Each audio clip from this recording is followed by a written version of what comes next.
구약 성경에 보면은 예수님의 십자가를 예표하는 사건들이 많이 있죠. 예를 들면은 민수기 21장 같은 곳에도 모세가 장대에 구리뱀을 다는 사건, 그것도 예수님의 십자가를 예표하는 한 사건입니다. 어떻게 알 수 있냐면 요한복음 3장에서 그렇게 해석해 주고 있기 때문이에요. 그게 그냥 구리뱀이 대단한다 이걸 의미하는 게 아니었구나. 예수님이 오기 전이었지만 하나님은 그 메시지를 전해 주셨구나.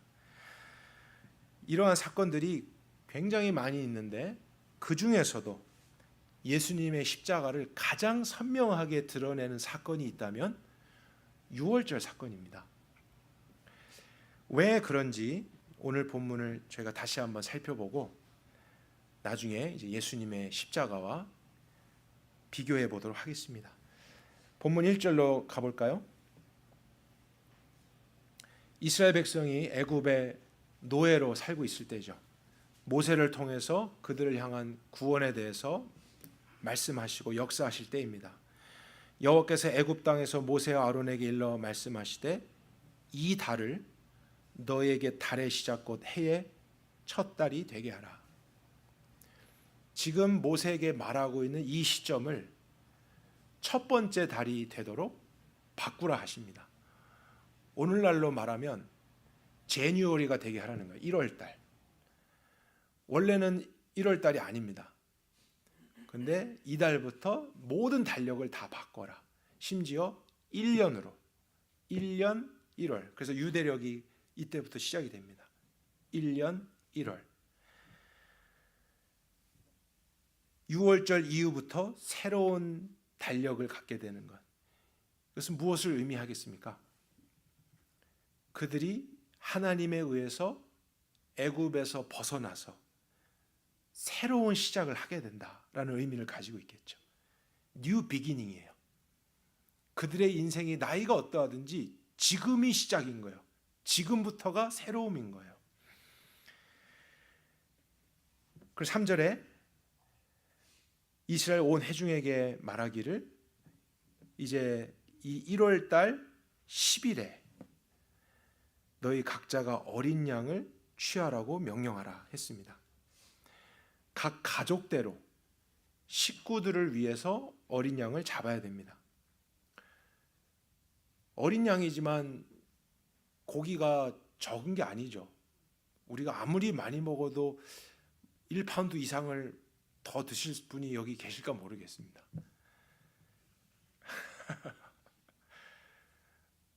그런데 만약에 그 양에 대해서 식구가 너무 적어요. 그러면은 고기가 낭비되지 않도록 다른 부족한 식구와 숫자를 맞춰서 그 양의 고기를 모든 사람이 부족함 없이 남김 없이 다 먹을 수 있도록 준비하게 하십니다. 그리고 그 어린 양은 5절에 보니까 어떠한 조건이 있어야 되죠? 흠이 없고 1년 되고 수컷으로 합니다. 그래서 항상 남성이나 수컷이라고 하는 것은 대표성을 가지고 있습니다. 그리고 1년 된 점도 없고 흠도 없고 병이 없는 가장 최상의 가장 좋은 제물을 준비하게 하십니다. 대속죄일 같은 경우는요, 대제사장이 온 백성을 위해서 제사를 드립니다. 그러면 대제사장의 그 제사와 피 흘림으로 말미암아 온 백성을 향한 죄의 문제를 하나님이 용서해 주시는 날이 있습니다. 근데 지금 이날에는 모든 가정이 다 양을 한 마리씩 잡아야 된다 그랬어요. 그러니까 누가 대신해 주는 제사가 아니라 자기 가정, 자기에 대한 것은 자기가 제물을 준비하고 꼭 양을 잡아야 된다는 거예요. 그럼 모든 가정이 똑같은 조건의 짐승을 잡습니다. 1년 되고 또 수컷이고 완전한 흠이 없고 가장 깨끗한 좋은 제물을 잡는 날을 10일로 하라 그랬어요. 1월 10일 날 잡습니다. 그리고 6절에 보면은 1월 며칠이죠? 14일. 그날까지 죽이지 말고 간직하는 거예요. 4일 동안, 만 4일 동안을 그 양을 준비한 다음에 집안에 데리고 있습니다. 그리고 나서 해질 때 14일에서 15일 넘어가는 날 잡는 겁니다. 왜 이렇게 명령을 하셨을까 생각을 해보면 두 가지 이유가 있을 것 같아요. 첫째는 조건이 까다롭잖아요. 양이 털이 또 이렇게 꼬불꼬불하니까 10일 날 가장 좋은 양을 잡았다 해도 혹시라도 4일 동안 지켜보면서 흠이 있을 수 있어요. 문제를 발견할 수 있어요. 발톱이 하나 빠졌을 수 있고 어디 상처가 있었을 수 있고 그럼 그런 양으로는 안 되는 거거든요. 그러니까 그 기간 동안에 집안에 두면서 계속 왔다 갔다 하면서 지켜보는 거죠. 하나님의 말씀하신 조건에 부합한가, 흠이 없는가, 완전한가, 그것을 4일 동안 이제 보게 될 것입니다. 그리고 두 번째는 14일 당일날 밖에 나가서 갑자기 아무 양이나 임의로 잡는 것이 아니고 준비하는 거예요. 미리 그 양을, 그 완전한 양, 14일 날 드려질 양을 준비해 놓고 집안에 함께 살아요. 그럼 첫째 날, 둘째 날 밥하다가도 보고, 그렇죠?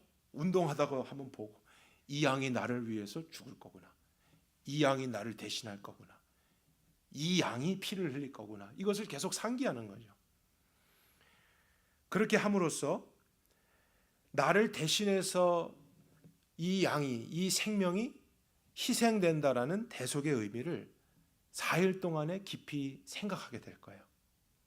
이 양이구나, 나를 대신할 것이구나.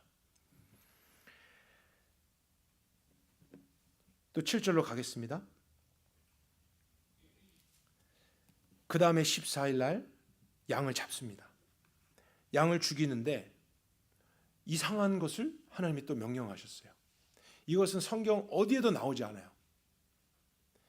그 양을 잡을 때에 피를 흘려서 양을 먹을 집, 각 가정이죠.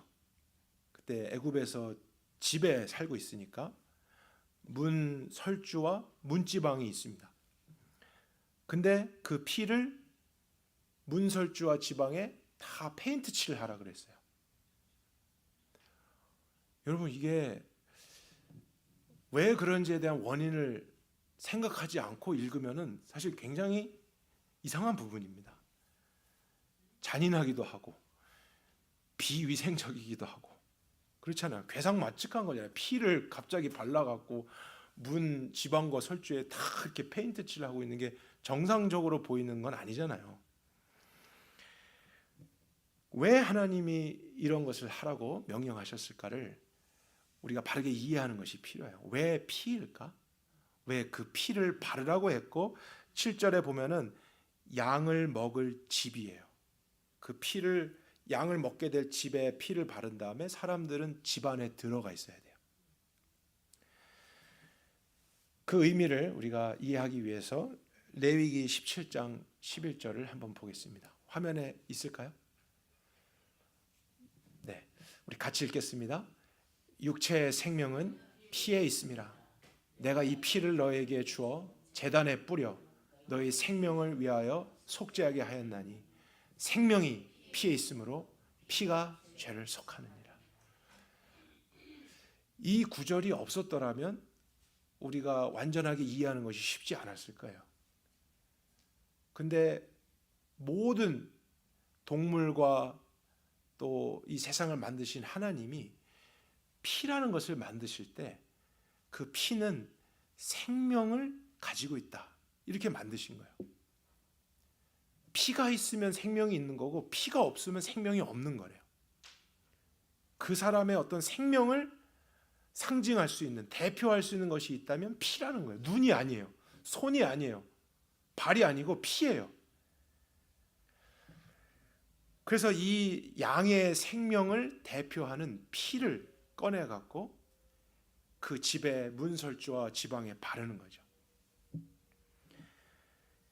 그리고 그 피가 발라진 집 안에, 이 레위기에서도 in the blood라 그랬어요. 그 피 안에 생명이 있는 거예요. 그럼 여러분이 상상을 한번 해보셔야 돼요. 문 설주와 지방에 피를 막 바른 다음에 그 집 안에 들어가 있다는 것은 무엇을 상징하냐면 피 안에 있다라는 걸 상징하는 거예요. 내가 마치 그 피 안 속에 들어가서 숨어 있다, 감춰져 있다, 이런 것을 상징적으로 그들이 경험하는 것입니다. 그리고 또 하나 제가 생각했던 것은, 이건 저의 묵상입니다.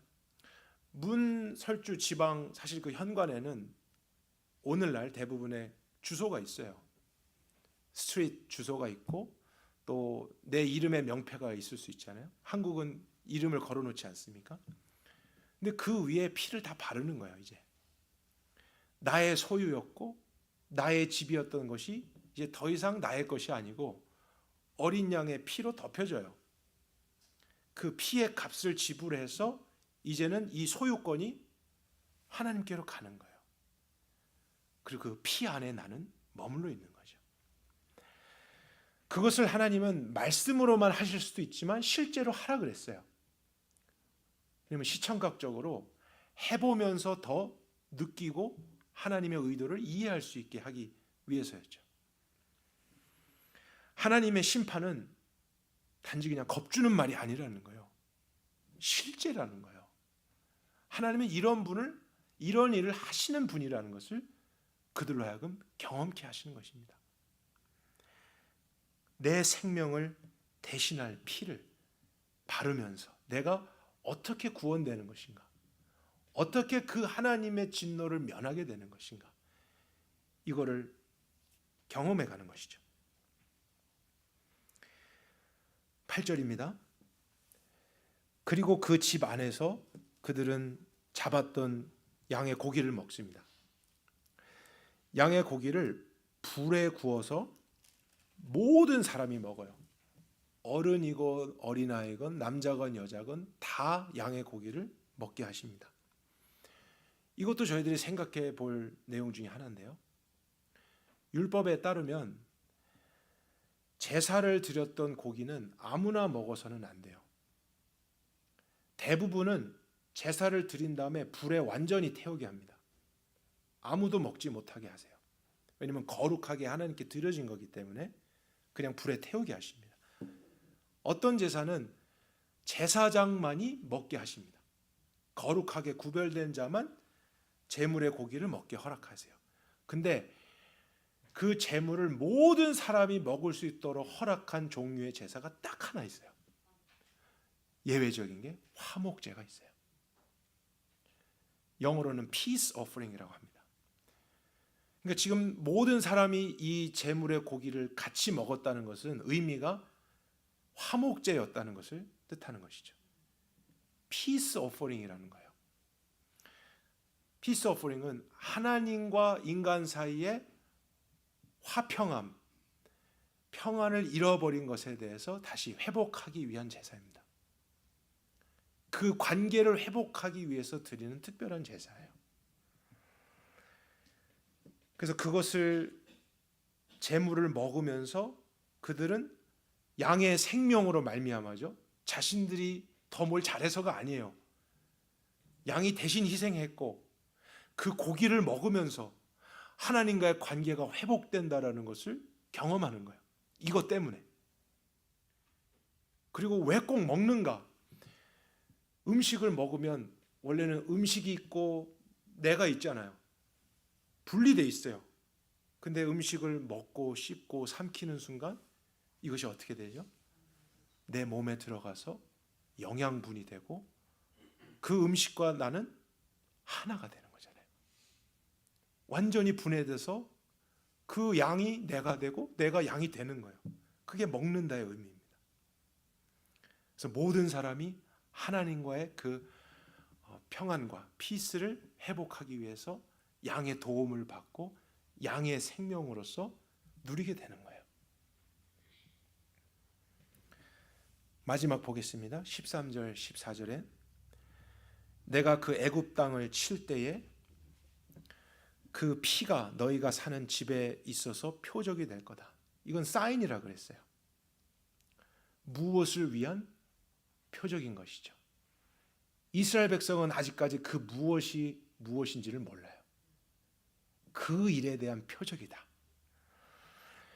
내가 피를 볼 때 너희를 넘어갈 거다. 여기에서 우리가 아는 유월이라는 단어가 나온 것입니다.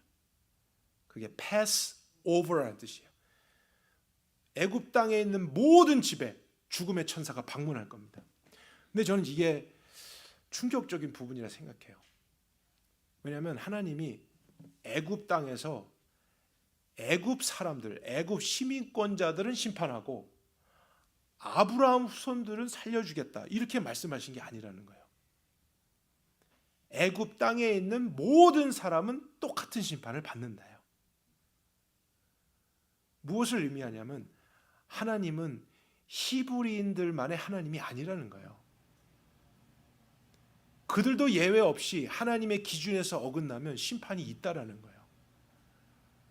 하나님은 특정한 민족, 특정한 집단을 편애하시는 분이 아니에요. 그 완전한 기준에 따라서만 판단하시는 분이에요. 공의의 하나님이에요. 정의로운 하나님이에요. 반드시 그것을 행하시는 분이에요. 애굽 땅에서 살았던 아브라함의 후손들, 그들이 430년이 지났습니다. 물론 혈통적으로 또 그들의 피부색으로 보면은 애굽 사람과 다르다라는 것을 알 수 있잖아요. 겉모습이 다르게 생긴 거예요. 피부 색깔이 다를 수 있어요. 근데 하나님이 보셨던 관점은 그들이 애굽 안에서 사는 동안 이미 애굽화 되어버린 거예요. 거기에서 태어나서 그 문화 속에서 살며 그들에게서 보고 듣고 배우며 겉모습은 다르지만 속에는 여전히 애굽 사람과 같은 것을 추구하고 하나님과의 관계가 깨어져 있고 한 사람도 예외 없이 그러한 상태였다는 것을 하나님은 보고 계셨던 것입니다. 그 증거를 우리가 어디에서 알 수 있냐면요, 나중에 애굽에서 나온 다음에 광야에서 모세는 사라지고, 그러니까 모세 형 데리고 아론아 우리를 위해서 신을 만들라 그랬어요. 그들이 뭘 만들었죠? 금 송아지를 만든 거예요. 어떻게 만들었다 그랬습니까? 금 귀걸이, 팔찌 뭐 이런 걸 빼서 탁 풍 던졌는데 송아지가 평 하고 나왔습니다. 이렇게 얘기해요. 그런 게 어디 있어요? 자기들이 의도해서 계획해서 송아지 형상을 본떠 갖고 금으로 만든 거잖아요. 그게 어디에서 왔냐는 거예요. 누구한테 배웠냐는 거예요. 애굽 사람들이 와서 만들어주고 갔습니까? 그들 안에 있는 거예요. 애굽 사람들이 하는 걸 똑같이 본 거예요. 금이 중요하구나. 돈이야. 농업하니까 소가 중요하구나. 소가 많으면 잘 사는 거야. 성공한 거야. 그런 것을 줄 수 있는 이제 복합 아주 합쳐갖고 금도 되고 송아지도 되는 거, 가장 좋은 걸 만든 거예요. 그러고 나서 하나님이라 그랬습니다. 분명히 금송아지를 하나님이라 부르고 그 앞에서 자기들의 방식대로 제사를 드리는데 거기에 뭐라고 제사 드렸는지도 한번 나중에 읽어보세요. 하나님은 한 번도 제사할 때 그런 방식을 요구하신 적 없어요. 그들이 금송아지 앞에서 먹고 뛰며 춤추며 노니라 이렇게 돼 있어요. 그게 어디서 왔냐는 것입니다. 이방 신을 섬겼던 문화, 다른 종교에서 보고 배운 거예요. 그러니까 혈통은 이스라엘이지만 겉모습은 아브라함의 후손이지만 그들도 똑같이 세상이 된 거예요. 가치관이 그런 거예요. 그러니까 하나님이 그 거룩함과 공의를 심판하실 때는 예외가 없는 거예요. 애굽 사람이나 이스라엘 사람이나 똑같이 그 죄 가운데 있는 자를 나는 심판하리라. 나는 그런 분이다. 그러나 한 가지 구원의 방법이 있다면 너의 혈통이 아니라 네가 얼마나 대단한 일을 다른 사람보다 많이 했느냐가 아니라 무엇을 보고요? 피가 있느냐. 내가 요구했던 그 어린 양의 피가 있느냐. 그 피 안에 들어왔느냐. 그러면 나는 너를 패스 오버 하리라.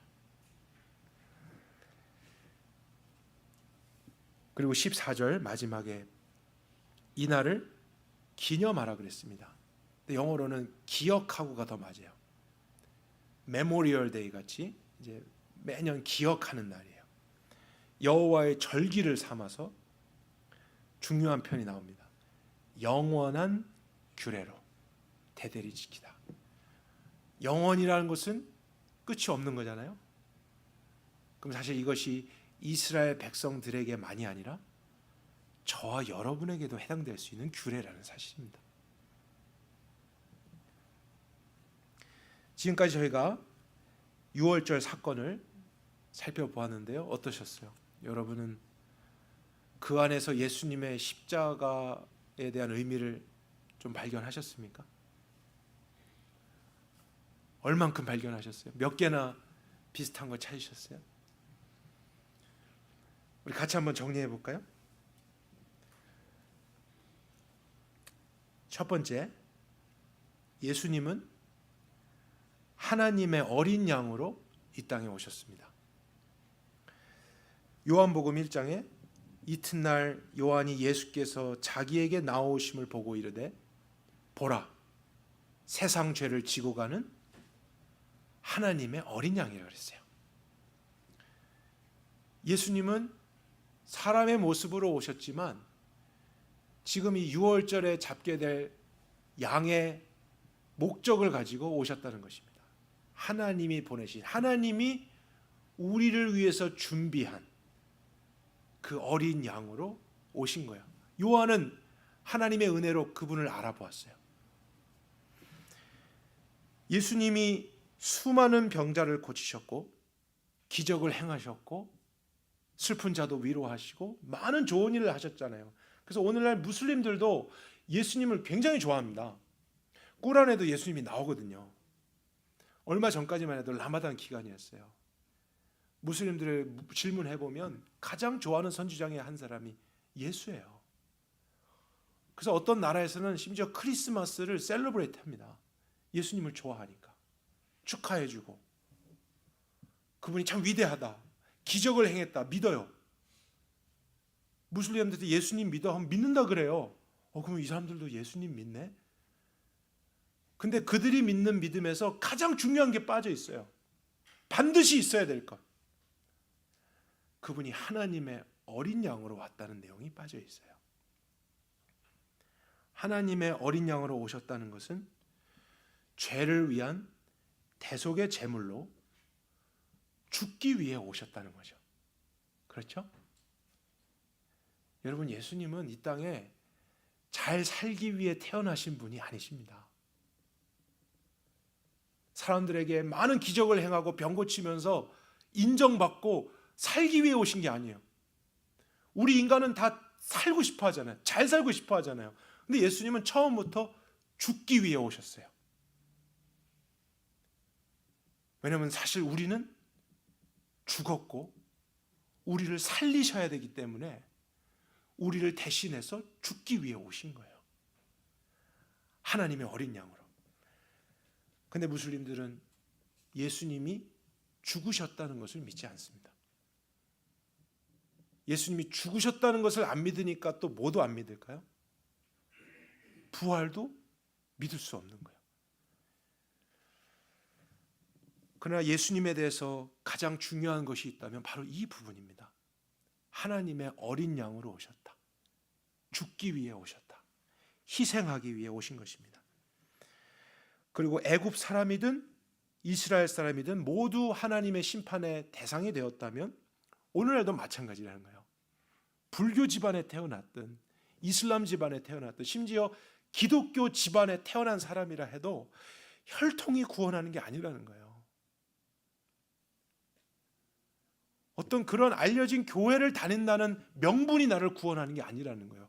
각 가정마다 자기를 대신할 양을 직접 잡으라 그랬잖아요. 모든 사람이 다 자기의 몫을 해야 되는 거예요. 나의 믿음으로 나의 양, 나에게 필요한 그 피를 가져야만 구원이 있었어요. 마찬가지인 것입니다. 오늘날도 부모의 믿음이 날 구원하는 게 아니에요. 목사님의 믿음이 구원하는 게 아니에요. 내 남편과 아내의 믿음이 날 구원하는 게 아닙니다. 내가 스스로 예수가 하나님의 어린 양으로 오셨다는 것을 알고 믿는 그 믿음으로 하나님의 구원을 받게 되는 거예요.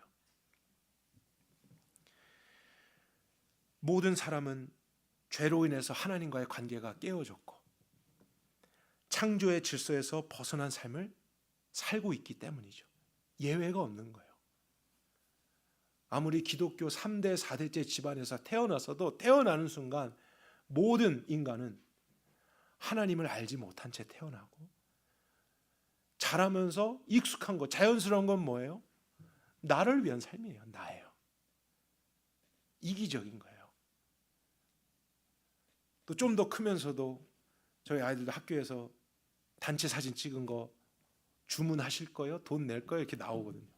근데 딱 보면은 우리 애가 눈을 감았네? 그럼 이 사진은 안 좋은 사진이에요. 다른 애들 50명 다 잘 나왔지만 내 애가 눈 감은 사진은 주문하면 안 되는 사진. 우리 안에 가르치지 않아도 모든 인생에 중요한 건 나예요. 나의 기준이에요. 나에게 유익이 있느냐 없느냐예요. 내가 좋냐 안 좋느냐예요. 그러나 하나님은 인간을 그렇게 만들지 않았거든요. 하나님을 위해서, 하나님의 뜻 가운데서 우리가 그렇게 살아가면 진정으로 만족하도록 만드셨거든요. 근데 죄로 인해서 그것이 사라진 거예요. 끊어진 거예요. 여러분 모두에게 이런 죄에 대한 인식이 있을 수 있길 바랍니다. 그냥 도덕적인 문제가 아닙니다. 우리의 본질적인 문제죠.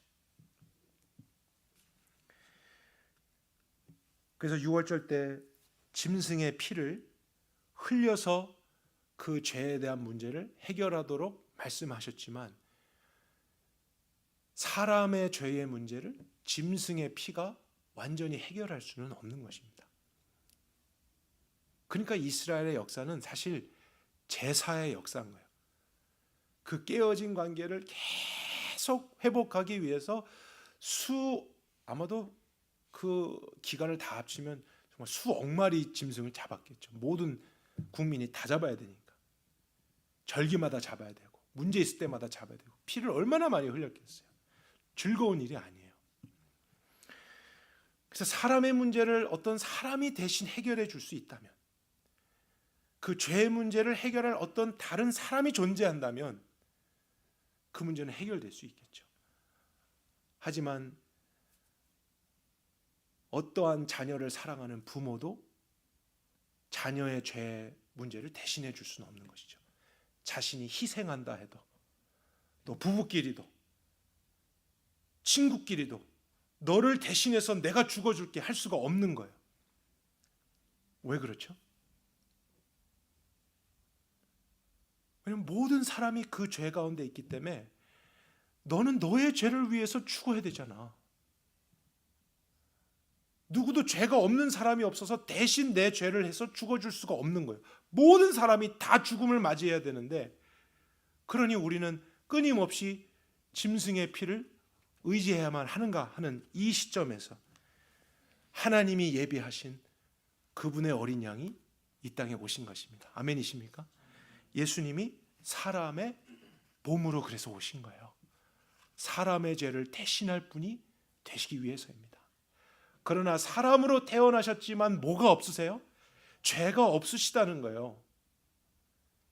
이것이 정말 신비한 일입니다. 그러나 이 세상의 유일한 분인 거예요. 사람이시지만 죄가 없는 사람.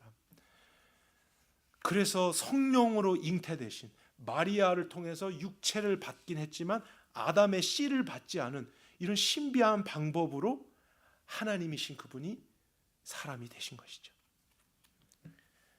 그래서 저와 여러분의 죄 문제를 대신해서 희생하실 수 있는 유일한 분, 유일한 방법, 예수님밖에 없는 것입니다. 다른 길은 없는 거예요. 그리고 예수님은 2000년 전 6월절 어린 양을 잡는 바로 그 시간에 십자가에 죽임당하셨습니다. 이 사실을 여러분 중에서는 혹시 모르시는 분들도 계실 것 같아요. 복음서에 보면요, 예수님이 예루살렘 성에 이제 입성하시는 장면이 있어요. 그때 나귀를 타고 사람들이 뭐 했죠? 호산나 하면서 종려나무까지 들고 왕으로 막 모십니다. 그게 1월 10일이었어요. 10. 그날 성에 입성해요. 근데 6월절 날 1월 10일 날 뭐 하죠? 그 1년 내 흠없는 양을 준비하는 기간이에요. 선택한 기간. 그 집안에 이제 있는 거죠. 그리고 나서 그곳에서 또 마지막 사역하시고 제자들과 마지막 만찬하시고 그 다음에 14일 날 예수님이 리더들에게 잡혀가십니다. 재판을 받습니다. 한번 생각해 보세요. 예수님을 거짓 증거해서 재판해서 그들이 원하는 답이 무엇이었냐면 이 사람은 뭐가 있다? 죄가 있다라는 것을 지적하고 싶은 거예요. 이 사람은 문제가 있다. 잘못됐다. 죽임당한 마땅하다라는 것을 공개적으로 재판하는 시간이었어요. 근데 아무리 찾아도 아무리 신문해도 아무리 샅샅이 뒤져봐도 뭐가 없어요? 죄가 없는 거예요. 그러니까 본디오 빌라도가 마지막에 손을 치시면서 한 말이 무엇입니까? 이 사람에게서 나는 죄를 찾지 못했다. 정확하게 6월절에 그 조건이 충족되는 시간이에요. 어떠한 인간도 샅샅이 뒤져서 죄가 나오지 않는 사람은 없어요.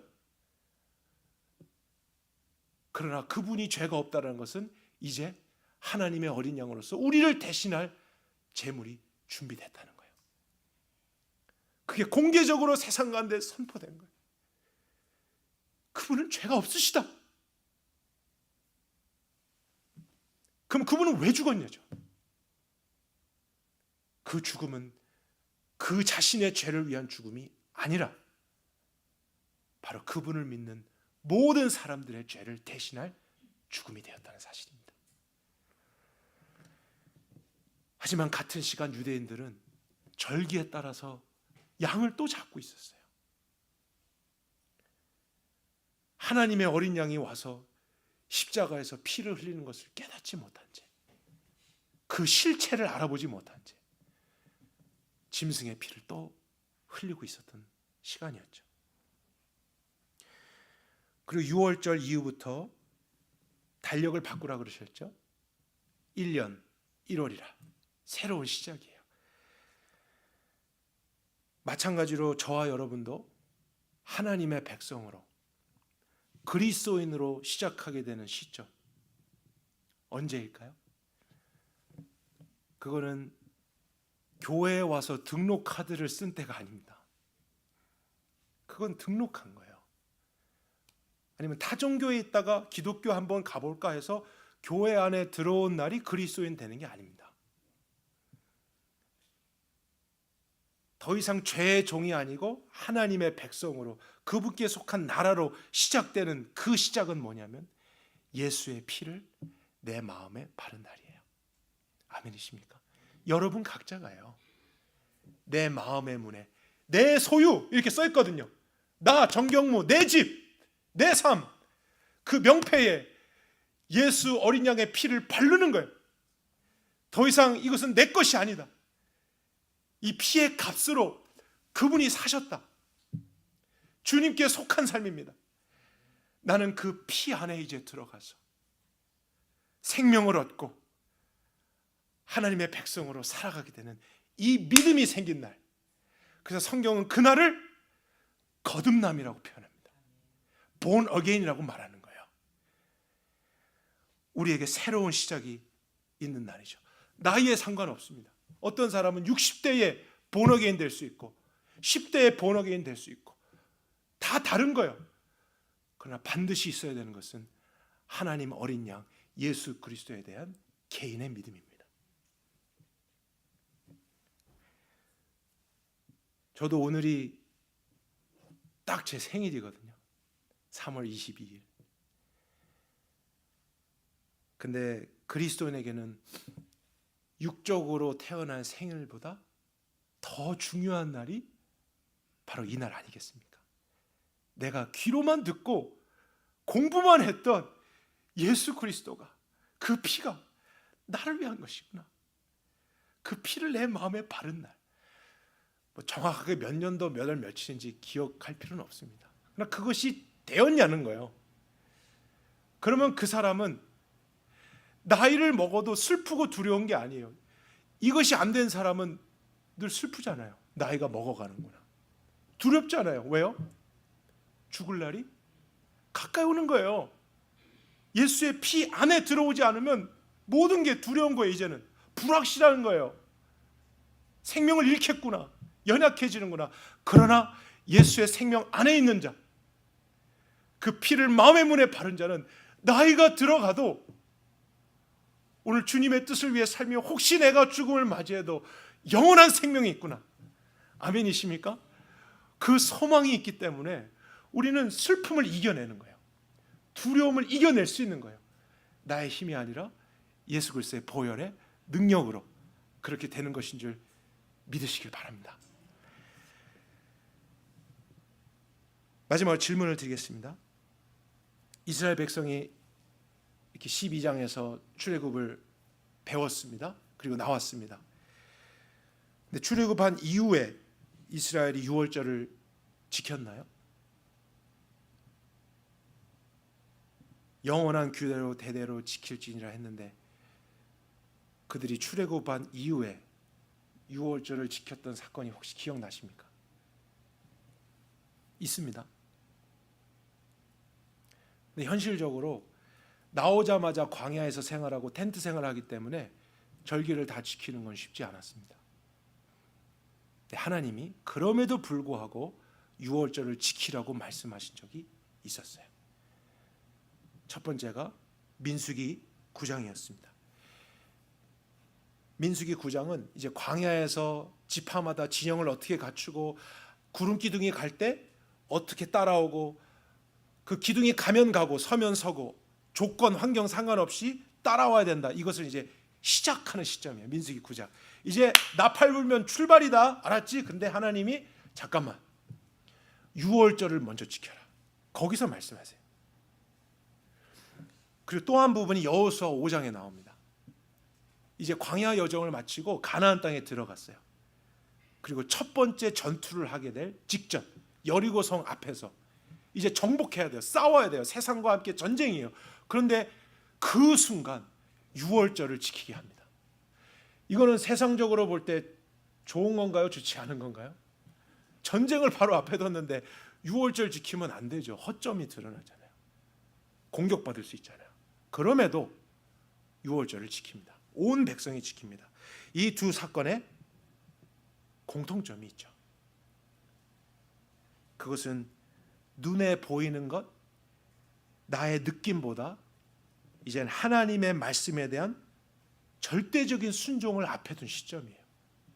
광야에서든지 가나안에서든지 나는 이제 내가 원하는 대로 나의 방식대로 싸우고 먹을 것을 쫓아가고 그런 삶이 아니라 하나님이 인도하시는 대로 하나님의 말씀대로 순종하는 삶을 이제 직전에 두고 있는 거예요. 근데 왜 그 시점에 유월절을 지키라고 하셨냐는 거죠. 무슨 이유 때문이겠습니까? 그것은 유월절에 하나님이 우리를 어떻게 구원하셨는가를 생각하는 거죠. 하나님은 심판하실 수도 있었지만 우리를 심판하기를 즐겨하는 분이 아니시다. 그걸 우리 경험하지 않았냐? 하나님은 구원의 하나님이 아니냐? 이 생명을 흘리면서까지도 내 생명을 구원하신 우리를 사랑하는 분이 아니냐? 그러니 이분이 우리를 안 좋은 길로 인도할 리가 있겠느냐? 이분께 순종했을 때 망하고 안 되고 패할 일이 있겠느냐? 그 하나님을 다시 한번 기억하여 우리의 마음이 기경되고 거룩과 순종으로 나아가게 되는 것이 유월절 지키는 목적이었던 것이죠. 저와 여러분도 그러한 목적을 생각해서 예수님의 십자가의 말씀도 듣고 또 부활절날 우리가 성찬식도 합니다. 그분의 살과 피를 생각하는 것이 필요한 것이죠. 예수님의 십자가 복음은 믿지 않는 사람들만을 위한 게 아니에요. 이미 믿은 사람도 정기적으로 그것을 기억하면서 내가 왜 순종해야 되지? 왜 이 길이 아니고 이 길을 가야 되지? 이렇게 하고 싶은데 이것도 원하는데 하는 우리 육신이 여전히 있지만 그때마다 십자가를 보며 하나님은 나를 사랑하신다. 내 느낌이 아니야. 자신의 하나밖에 없는 아들을 희생할 정도로 나를 사랑하신다. 나를 멸망길로 인도하시지 않고 구원의 길로 인도하신 하나님, 그것을 위해서 저렇게 철저하게 예비하신 하나님이라면 이분을 따라가는 오늘의 이 길도 우리에게 생명의 길이 될 줄 믿습니다. 우리가 순종하지 못할 이유가 없는 것입니다. 그 끝에서 우린 주님을 찬양하게 될 것입니다. 하나님이 나보다 더 오르시구나. 그러나 또 약해질 때, 또 두려울 때, 걱정될 때 어떻게 할까요? 또 십자가, 또 유월절, 여러분의 마음에 예수의 피를 다시 한번 확인하며 그 피로 씻음받고 정결케 되며 앞을 향해 광야든지 가나안이든지 우리가 순종하며 나갈 수 있기를 바랍니다. 함께 기도하겠습니다. 살아계신 주님, 수천 년 전의 사건이지만 오늘 이것이 우리에게도 중요한 까닭은 무엇이겠습니까? 우리도 여전히 세상 가운데 살아가면서 육신의 옷을 입고 있으며 너무나 쉽게 세상에 유혹받고 흔들리는 연약한 존재이기 때문이 아니겠습니까? 누구 하나 의로운 자가 없고 하나님의 대선은 알지만 하나님께 온전한 순종을 늘 드리기를 거부하고 두려워하는 이런 저희들입니다. 그래서 저희도 절기를 따라서 십자가의 말씀을 다시 한번 확인했습니다. 우리의 마음에 아직 그 예수의 피가 개인적으로 발라지지 않은 사람이 있다면 주님이 믿음을 주시고 그 길 외에는 다른 방법이 없음을 알게 하시며 하나님의 사랑을 믿음으로 취할 수 있게 도와주옵소서. 회개할 수 있도록 도와주옵소서.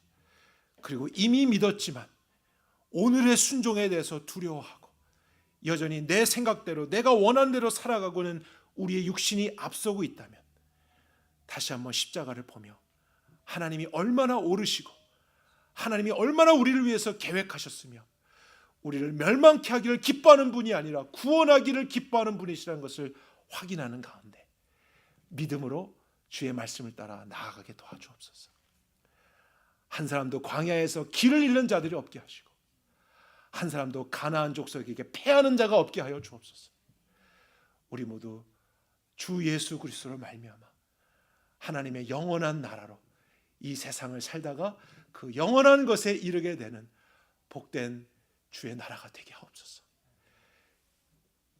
예수 그리스도의 이름으로 간절히 기도했습니다.